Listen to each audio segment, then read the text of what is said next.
I bought this for Tactical Doodle when he was about 7 years old.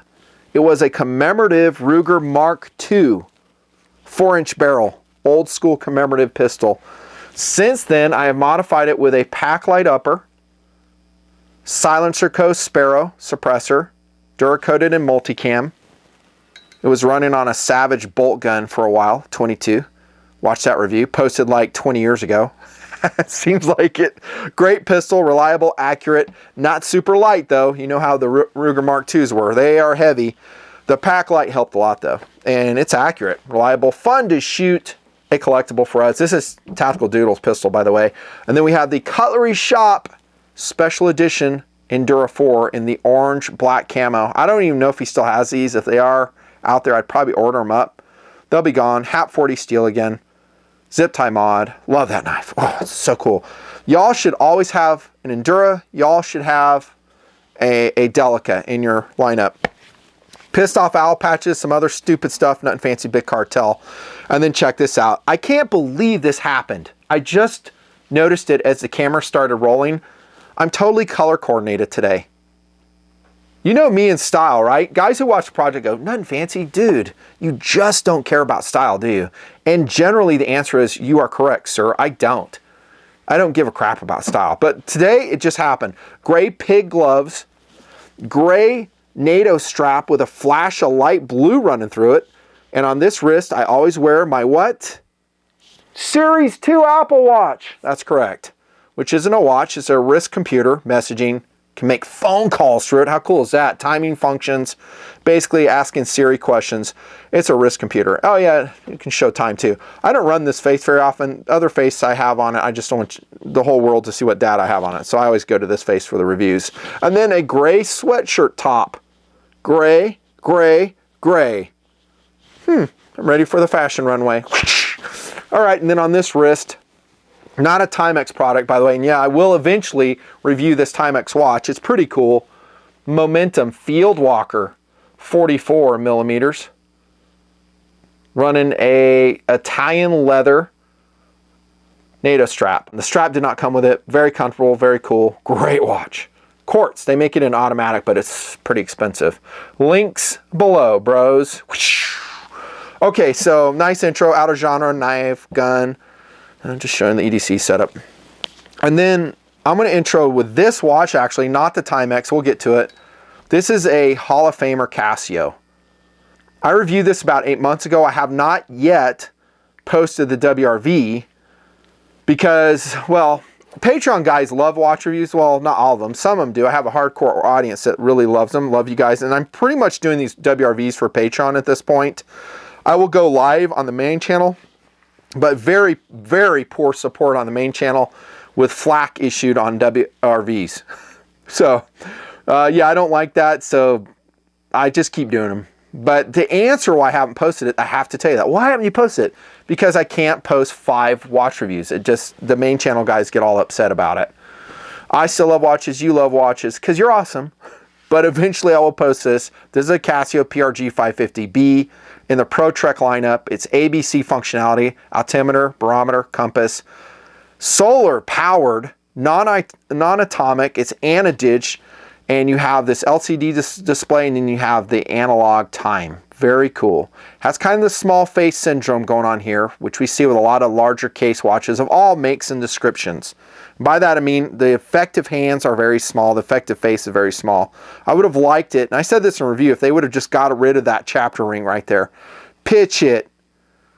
You know, we can use it for time zones. You can see, again, the review. Other than that, it's pretty awesome though. The coloration is ideal. Kind of a gray OD in this PRG 550B.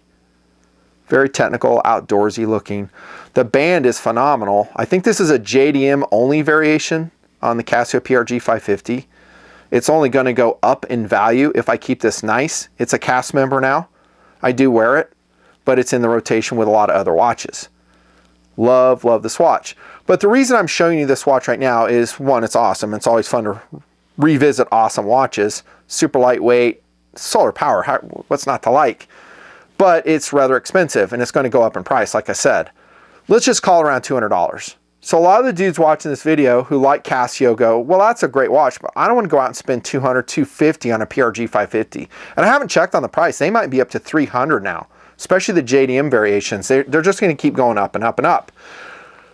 Ladies and gentlemen of TMP, I do present to you now an alternative for about quarter of the cost. The Timex Double Shock, y'all. Now, let me get this out of the way. It's not the same watch, okay? It doesn't have ABC, it's not solar powered, but I have two variations. Here's the blue faced black rubber strap, and I have the green rubber strap and the black face variation with yellow highlights. So it has kind of the same feel. And that's why I introed with a 550. So if you like the looks of this one, you'll like the looks of an Expedition Double Shock. It's basically kind of the same format. Granted, a lot of differences, but I'm just saying the spirit of the watches is identical. Says me. Says me. These watches, I think I've dove with them. Like even scuba dove with them. It might have been this green one right here. It might have salt on the band. I'm just going to leave that when I send it to you guys. I do give these watches away all the time. Lots of giveaways in progress. TMP Patreon, link below. Join if you want. If you don't, I still love you. But I'm going to send these off. Some other stuff I'm sending out the door. I did 10 send-offs last month. This one here, by the way, the LCD display is getting a little bit dim, probably due for a battery replacement. They're going to last about 2 to 3 years on you. I just replaced this one. So now you can see the nice, crisp LCD display. Let's start off with the looks. Now, the looks won't be for everyone. It's someone who likes an analog digital presentation, an AnaDig presentation, with a functionality that provides you alarm functions, timing functions. Granted, no ABC here. There's not. No solar power here. There's not. But remember the cost. They're like 45 bucks, y'all. So it's like 1/4, again, of the PRG 550 or any other high-end Casio. But the looks are cool. It's got a nice deep face, applied markers, 3-dimensional. Kind of some stubby hands, which I will say for me is not really exciting. I like, you know what kind of hands I like? These big sword hands that are easily presented, high legibility. And as usual, when I'm talking about hands, they're always lined up. It's like without fail. They always line up in my WRVs. It's so funny. So the looks are cool on these. The hands are stubby. I would like them to be longer. I'd like that hour's hand to be a little bit longer. The minute's hand going all the way to the outer case. That's just me though. Also, it suffers from a small face syndrome. Big bezel, big thick bezel, which is non-functional. Just shows 10, 20, 40, just for looks. It doesn't do anything. It's a non-rotating bezel. So that gives us a smaller effective face in the middle. Applied markings, we talked about that. A little bit of hollowness going on in the hands. There is some lume applied. We'll take a brief look at that. Red seconds hand on this variation. I think it's a good looking watch. And let's look at this one. Something tells me you guys will like this one the best. You guys like tactical stuff. I love the, not orange, but yellow highlights on this. Yellow seconds hand. And there are going to be some variations of the double shock, so you could probably find a color you like. The bezel's cool looking. I mean, it's kind of thick and, you know, G-shocky. It really is. And this is really a competitor against some of the AnaDig Casios, not just the upper end ones like I'm showing you in the ProCheck line. There's others that I've reviewed. They're out there. Lots of great Casio products. And I like the Timex product too. Now, a cool thing about the double shock is you can set the times differently. And I'm going to show you on the blue one. So if you want to set your digital time, I'll go through this super quick because this is a pretty simple watch. It doesn't have a lot of functions to it. We're press and hold the set key on the upper left. And then we just go through the time setting, right? No surprise here. The conventions are different than Casio, and I'm talking about the other buttons. Chime on and off, beep on and off, I leave it on. Okay, so we just set the time. Done. Now we pull out our crown, which is non-screw down, kind of recessed in the metal case. And then we can, as you saw earlier, set an analog time, which is cool. So now you can actually do 2 time zones or you can sync them up. The reason I'm bringing this up and making it a point is because they don't slave to each other.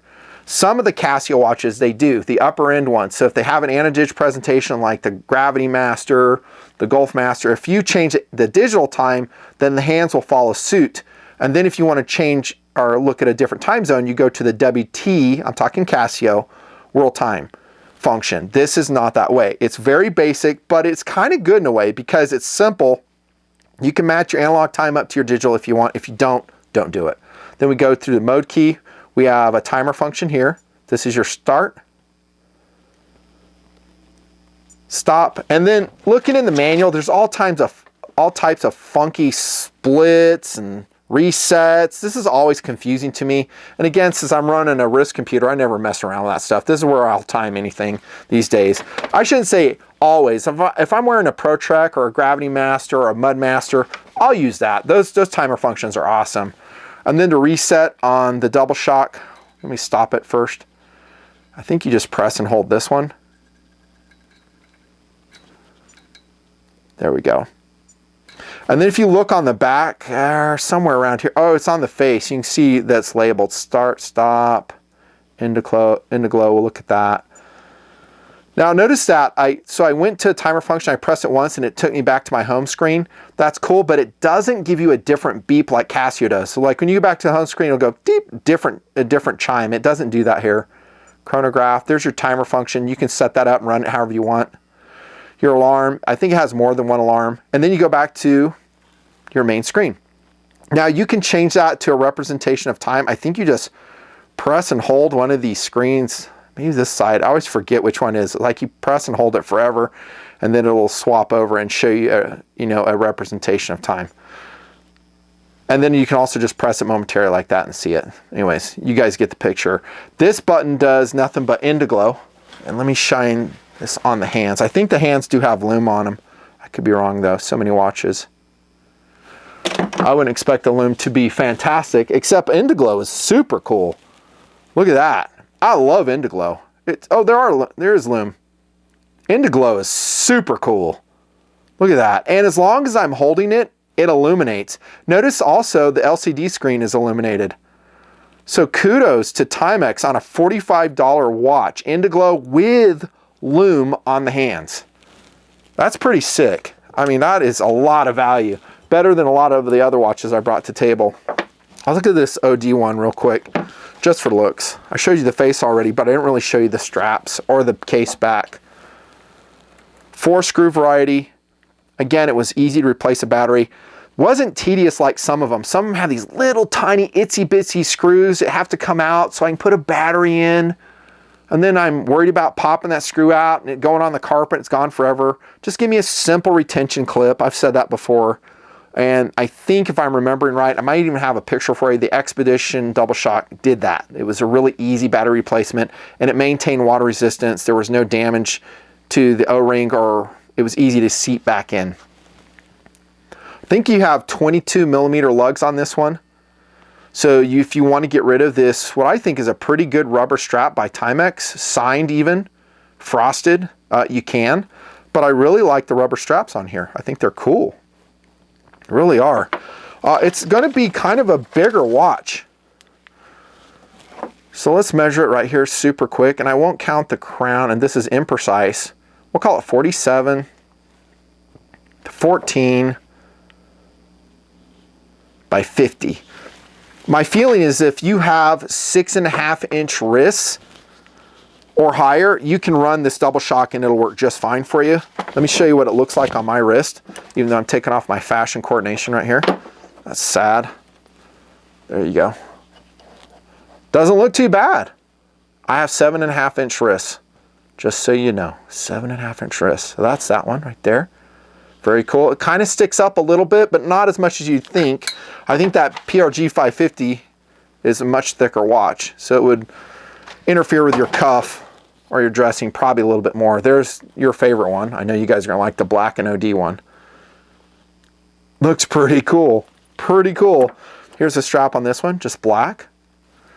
High quality strap, which is hilarious because I've got some more expensive watches. I just reviewed the GPW German watch and they bragged about their leather strap and how quality it is. This seems better on the Timex. It does. It seems like a higher quality strap. It doesn't smell like some rubber straps do. And Momentum, for instance, that watch company, they'll actually add a vanilla scent to their rubber straps, which this watch came with. I took it off. But it smells good like vanilla because if they don't do that, apparently it's going to stink. Yeah, it's a great watch. It is. So again, it's quartz, AnaDig. You're going to get probably about 2 to 3 years for you to have to swap the battery. If I didn't mention the water resistance, I think it's right here, y'all. 200 meter, which is actually fantastic considering it does not have a screw down crown. And again, I dove with the watches and I didn't have any water ingress at all. INDIGLO, timing functionality, 45 bucks. This is a great watch for the money. Definitely going into the Hall of Fame playlist. I love the watch for what it is. I really do. And again, if you get tired of wearing it, change your strap out, which I do all the time, whether it's my Apple Watch or whatever. I'm always changing straps, and you'll find that you'll wear that watch a lot more. Here's another good example. So here's I think the MRW 200 Casio. I just put this red, white, and blue NATO on it, and now it makes me happy again. Look at that, the white attached to the white. Total fashionista, man. Nothing fancy. Whoosh.